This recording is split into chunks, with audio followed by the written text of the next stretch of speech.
भारत में कानून का राज है, किसी पार्टी का राज नहीं, किसी नेता का राज नहीं, किसी और व्यक्ति का राज नहीं। किसका राज है? और जिसका राज है वही घटिया है। जिसका राज है वही घटिया है।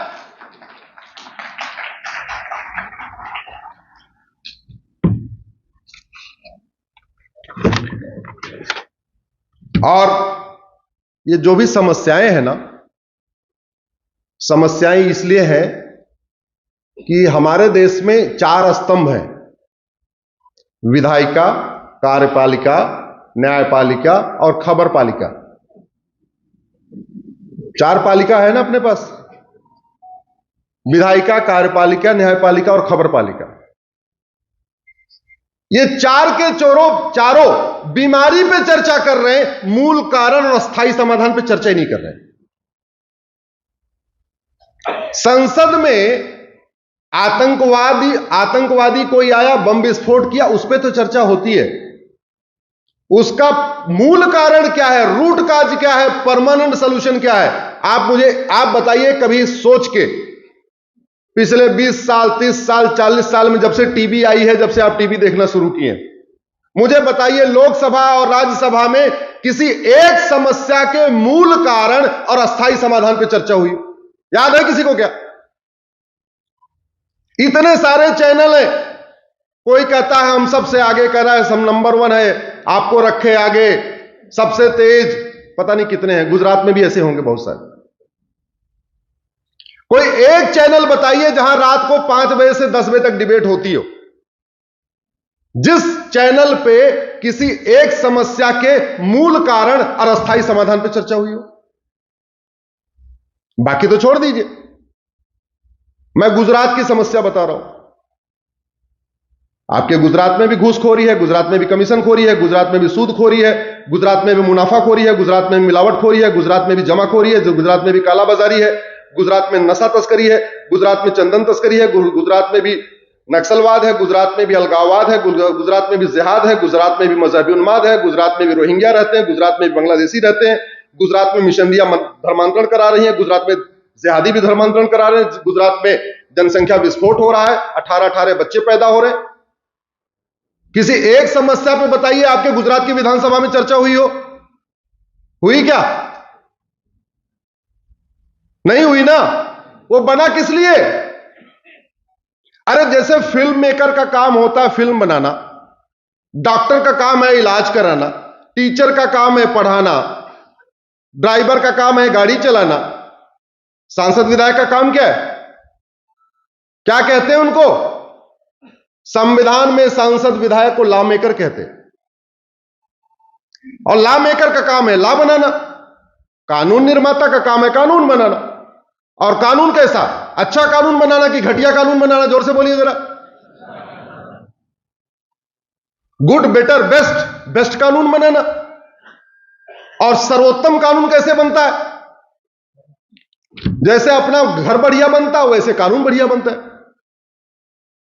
जब इन लोगों को अपना घर बनाना होगा तो 5 आर्किटेक्ट से बात करेंगे। अपना घर बनाना होगा तो आस पड़ोस के कम से कम 10 घर देख के आएंगे। और ध्यान से सब समझना, किसी एक घर की 100% नकल नहीं करेंगे। एक घर के ड्राइंग रूम की नकल करेंगे, दूसरे घर के बेडरूम की नकल करेंगे, तीसरे घर के किचन की नकल करेंगे। और कोशिश यह होगी कि मेरा घर सर्वोत्तम घर बने।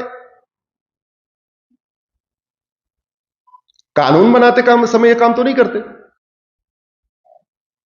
कानून बनाते समय तो नहीं दे सकते कि भैया हमारे देश में नशे के कारण गुर्देव, हमारी यंग जनरेशन बर्बाद हो रही है। नशे के कारण हमारी यंग जनरेशन बर्बाद हो रही है। स्कूल कॉलेज में सिगरेट के पैकेट में गांजा पहुंच रहा है, छोटी छोटी पुड़िया में चरस पहुंच रहा है, अफीम पहुंच रही है। हमारा धन भी जा रहा है, हमारा धर्म भी जा रहा है।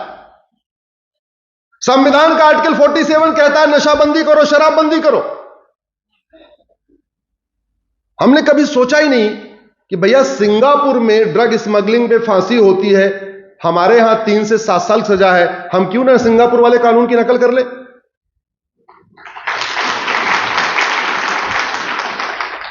अरे ये संविधान बनाते समय 10 देशों के संविधान की नकल की। नकल करना कोई शर्म की बात नहीं है। हर चीज में नकल तो करते हैं। कपड़ा सिलवाते हैं दूसरे की नकल करके, बाल कटवाते हैं दूसरे की नकल करके, घर बनाते हैं दूसरे की नकल करके। तो कानून बनाने में नकल करने में क्या दिक्कत है? पहले हमारे कानूनों से पूरी दुनिया सीखती थी।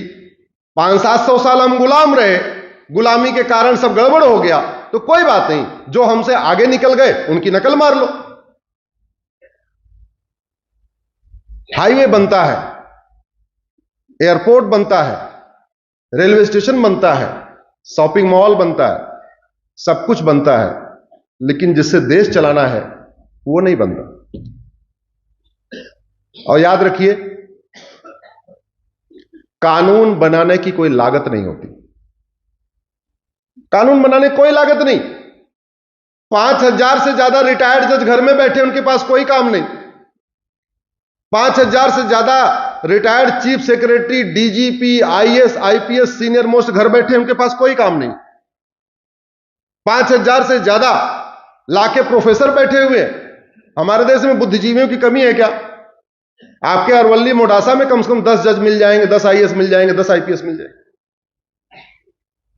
अगर हम कमेटी बना दें, और बाकी तो छोड़ो, 1700 हमारे पास लॉ कॉलेज है। लॉ कॉलेज कितने सारे बच्चे बैठे हुए, सर भी बैठे हुए। मेरी मुलाकात हुई थी, इसके पहले मेरा कार्यक्रम था पाटन में मुलाकात हुई थी। हाँ, पाटन विश्वविद्यालय में मेरा कार्यक्रम हुआ था। भाई 1700 लॉ कॉलेज है, हर लॉ कॉलेज को एज ए प्रोजेक्ट एक कानून दे दिया जाए कि भाई एक काम करो, इस कानून की आप एनालिसिस करो। इससे मिलता जुलता अमेरिका में जो चल रहा है, सिंगापुर में जो चल रहा है, फ्रांस में जो चल रहा है, जापान में चल रहा है,